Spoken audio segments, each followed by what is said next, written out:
If a man destroys the eye of another man, they shall destroy his eye. This famous quote made by Hammurabi would kickstart the generation of executions and the death penalty. This quote generally means that you must repay for the crimes that you committed. We dive into this topic, we will overview the history of these excruciating punishments that millions of victims inhabited. The first form of execution we'll be talking about today is beheading. This is one of the most famous types, referring to decapitation, meaning the separation from the head to the body.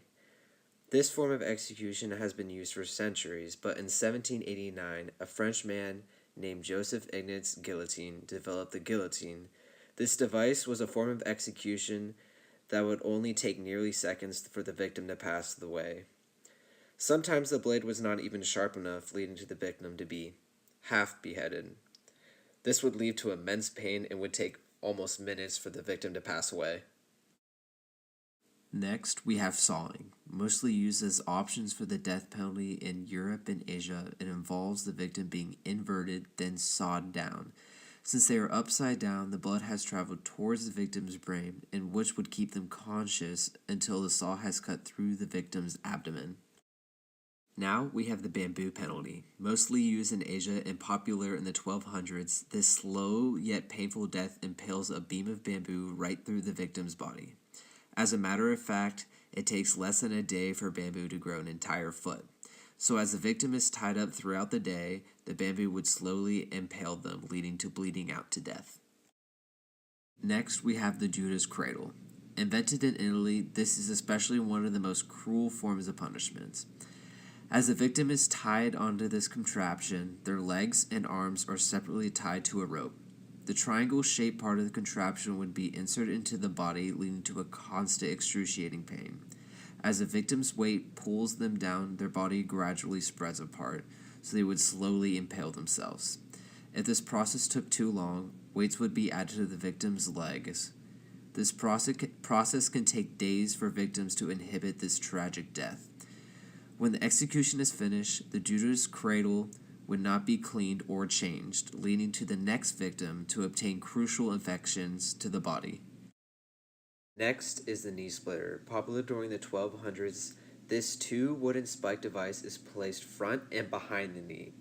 The spikes will gradually constrict closer in between the victim's knee and later blow out the knee and absolutely crush the victim's kneecap. Depending on how crucial the crime was, would vary on the amount of spikes that was implemented in between the two pieces of wood. This can vary in between 3 to 20 spikes. The spikes can also have different sizes that can impale the victim's skin or even more, leading them to a slowly but surely painful death. Next, we have the iron chair. This psychological form of torture will go on for days. This chair contains thousands of tiny spikes that will gradually penetrate organs and the skin. As you are sitting on this chair, the iron restraints will gradually tighten your body, leading to the spikes to impale your skin. This is mostly used in the medieval ages, and this form of torture was a great psychological tool to make the victim confess a crime that they committed. Next we have is rat in a bucket. This form of torture is typically not used for the death penalty, but is mainly used as a form of torture to break confession. As the victim is tied up, a rat is placed on the victim's stomach. Next, the rat is covered typically in a bucket or anything metallic. As the rat begins to panic, it gradually gets heated, and the only way for the rat to escape is down, basically through the victim's body. A perfect example of this form of torture is shown in the popular movie Fast and Furious 2, where the victim is being tortured as I explained. Right!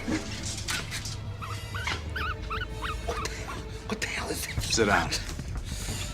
I'm gonna regret this. Just stop right now! Once the bucket gets hot enough, Detective, the rat is gonna want out. And the only direction it can go is south. Hold that. Get it off me! I'll forget it ever Shut happened! up. Did you know that your average rat can chew through a steel drain pipe? You see, you have nothing to worry about when he's screaming, Detective. It's when he goes quiet. that he goes to work. Damn it! This kind of torture can take nearly hours as the rat slowly eats the flesh of the victim's body. As we push towards present day, we will look into death by 1,000 cuts. Commonly used in China, this was a brutal form of execution that was used until 1905. This form of punishment was only used for the harshest of crimes, specifically death. During this procedure, a sharp knife was used to gradually cut portions of flesh off the victim's skin during a long period of time. This form of torture was humiliating for the victim as they were used as entertainment. The executor would first amputate the limbs, then the ears, the nose, the eyes, and then the genitals. As the victim was about to die, the heart is then cut out of the body as a form of mercy for the victim. One of the most famous and well-known form of execution is hanging. The victim has a rope tied to the neck and is left to hang, leading to suffocation and breaking of the spinal cord. Depending on the situation, it can take up to 7 to 45 seconds, leading to death. Hanging is a form of execution that we still use present day and a form that we will still use in the future.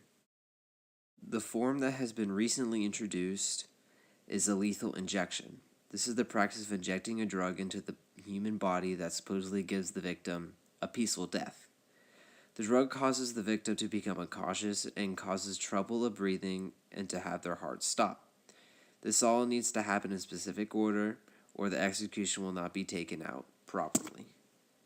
In conclusion, these forms of torture have been mostly used as the death penalty, and as severe these methods are, they are completely unnecessary to be implemented torture-wise.